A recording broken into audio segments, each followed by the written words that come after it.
दिशा सालियान प्रकरण आता उकरून काढलं जात आहे.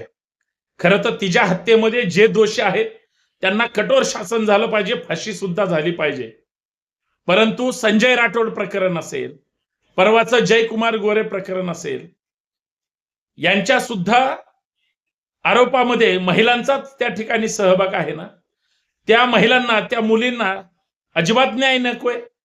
फक्त ते सत्ताधारी पक्षासोबत असल्यामुळं त्यांचं प्रकरण वेगळं आणि विरोधी पक्षाच्या विरोधात आलं की ते प्रकरण वेगळं. का हो चित्राताई, दिशा सालियनला वेगळा न्याय आणि त्या चव्हाण मुलीला वेगळा न्याय, का हो असं?